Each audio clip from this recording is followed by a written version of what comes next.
ரசூலுல்லாஹ் ஸல்லல்லாஹு அலைஹி வஸல்லம் அவங்க சொன்னாங்க, ஆகிரு மன் யதுகுலுல் ஜன்னah, கடைசியாக சுவனம் நுழைகின்ற மனிதனோடு படைத்தவன் அல்லாஹ் உரையாடுகின்ற அழகான ஒரு சம்பவத்தை அல்லாஹ்வுடைய தூதர் சொன்னார்கள். அந்த சம்பவம் என்னையும் உங்களையும் சுவனத்தின் பக்கம் அழைத்து செல்ல வேண்டும். நபிகளார் சொன்னார்கள், ஆகிரு மன் யதுகுலுல் ஜன்னah, கடைசியாக சுவனம் நுழைகின்ற மனிதன் நரகத்துக்கு மேலால் இருக்கின்ற பாலத்தால் நடப்பானாம்.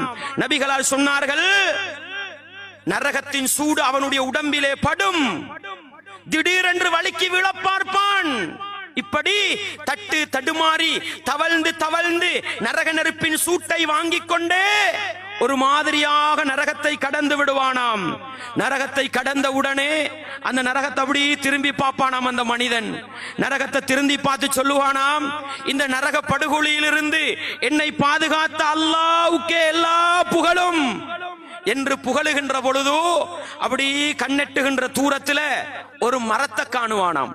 அந்த மரடு நிழல் அப்படி விரிஞ்சிருக்குமாம்.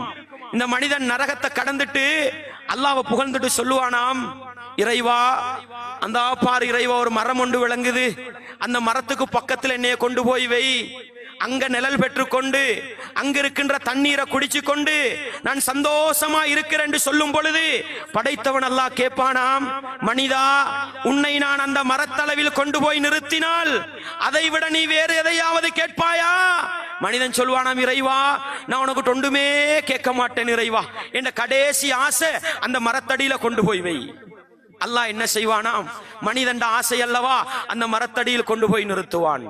அந்த மரத்தடிக்கு சென்றவுடனே கண்ணெட்டுகின்ற தூரத்தில் இன்னொரு மரத்தை காணுவான்.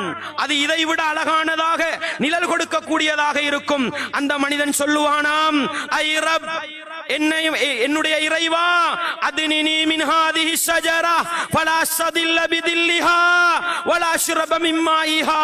இறைவா, அந்த மரத்துக்கிட்ட கொண்டு போய் வச்சிரு இறைவா, அதுல நிழல்ல நான் இருந்து கொள்றேன், அங்க இருக்கிற தண்ணியை குடிச்சு கொண்டிருக்கிறேன் சொல்லும் பொழுது அல்லாஹ் சொல்லுவானாம், மனிதா, நீ என்னப்பா இப்பதானே ஒரு வாக்கு தந்தாய், வேற ஒன்றையுமே கேட்கிறது இல்லைண்டு அந்த வாக்குறுதியை மறந்துட்டியா? அல்லாஹ் சொல்லுவானாம், மனிதன் அப்படித்தான், மனிதன் அப்படித்தான், ஆசை மிஞ்சி விட்டதல்லவா, உன்னுடைய இந்த ஆசையும் நிறைவேற்றுவேன், இதற்கு பிறகு நீ வேறொன்றுமே கேட்க கூடாதுன்னு சொல்லி போட்டு படைத்தவன் அல்லாஹ் அந்த இரண்டாவது மரத்துக்கிட்ட கொண்டு போவானாம். அந்த மரத்துக்கிட்ட போனா அல்லாஹு அக்பர், அல்லாஹு அக்பர், அங்கிருந்து கண்ணெட்டுகின்ற தூரத்திலே இன்னொரு மரத்தை படைத்தவன் அல்லாஹ் எடுத்து காட்டுவானாம். அந்த மனிதன் சொல்லுவானாம், இறைவா, கடைசி ஆசை இறைவா, அந்த மரத்துக்கிட்ட நீ கொண்டு போயிரு, அங்க இருக்கிற தண்ணியை குடிச்சு கொண்டு அந்த நிழல்ல நான் வாழ்ந்துட்டு போயிடுறேன். படைத்தவன் அல்லாஹ் சொல்லுவானாம், மனிதா, வாக்கு தந்தையே மனிதா, வேற ஒன்றுமே கேட்கிறது இல்லைண்டு ஏன் வாக்கு மீறாய்? அல்லாவே சொல்லுவானாம், மனிதன் அப்படித்தான், ஆசையுள்ளவன் அல்லவா, அந்த மரத்தடியில் கொண்டு போய் நிறுத்துவான். மூன்றாவது மரத்தடியை சென்றதும் சுவனத்தின் ஓசைகள் அவனுடைய காதுகளை அப்படியே தட்ட ஆரம்பிக்கும். சுவனத்தில் சுவனவாசிகள் குதூகலமாக இருக்கின்ற காட்சிகள் அவனுடைய கண்ணுக்கு எட்ட ஆரம்பிக்கும். அன்பார்ந்தவர்களே, அந்த நேரம் மனிதன் சொல்லுவானாம், இறைவா, ஒன்றுமே வானம் இறைவா, கடைசி ஆசை சுவர்க்கத்து போர்டர்ல என்னைய கொண்டு போய் வச்சிரு, சுவர்க்கத்துக்கு போடாதே, சுவர்க்கத்து போர்டர்ல என்னைய வச்சிரு. அல்லாஹ் என்னையும் உங்களையும் இந்த கடைசி மனிதனாகவாவது ஆக்க வச்சு நரகத்தை விட்டு பாதுகாத்து விட வேண்டும். படைத்தவன் அல்லாஹ் இரக்கம் உள்ளவன். அந்த மனிதனை பார்த்து கேட்பானாம், மனிதா, உன கடைசி ஆசை என்ன? உன கடைசி ஆசை என்ன? கேட்டு போட்டு அல்லாஹ் சொல்லுவானாம், உனக்கு இந்த சுவர்க்கத்தை போல 10 மடங்கு ஒரு சுவர்க்கத்தை தரட்டுமா? அல்லாஹு அக்பர். கடைசி மனிதனுக்கு அல்லாஹ் கொடுக்கின்ற இன்பம் இந்த சுவர்க்கத்தை போல 10 மடங்கு ஒரு சுவர்க்கத்தை தரட்டுமா என்று கேட்கிற பொழுது மனிதன் அல்லாஹ்வை பார்த்து என்ன தெரியுமா கேட்பான்? அத்தஸ்தஹ்ஸிஉ மின்னி வ அன்த ரப்புல் ஆலமீன். இறைவா, நீயோ உலகத்தை படைத்த ரப்பு, என்னையோட கிண்டல் பண்றியா? என்னையோட நக்கல் அடிக்கிறியா? என்னைய கேவலப்படுத்துறியான்னு கேட்பானா. ஏன் தெரியுமா சகோதரர்களே? அவன் சுவர்க்கத்துக்கு போறதே கேள்விக்குறியா இருந்தது. அவனை பார்த்து உனக்கு இது மாதிரி 10 சுவர்க்கம் தரட்டுமா என்று கேட்டால் மனிதன் கேட்டான், இறைவா என்னையோட ஜோக்கடிக்கிறியான்னு கேட்டானாம் மனிதன். அன்பார்ந்தவர்களே, அல்லாஹ்வுடைய தூதர் இந்த செய்தியை சொல்லும் பொழுது சக்கை பல்லு விளங்குற அளவுக்கு சிரிச்சாங்க. இந்த ஹதீஸ் அறிவிக்கிற நபித்தோழர் இப்னு மஸ்ஊத் ரலியல்லாஹு அன்ஹு சிரிக்கிறாங்க. உண்மையில எனக்கு சிரிப்பு வரதில்லை சகோதரர்களே. அந்த சஹாபாக்கள் சுவனத்தின் நெருக்கமான தோழர்கள். சுவர்க்கத்தை பத்தி பேசுற நேரம் சிரிப்பு வந்தது.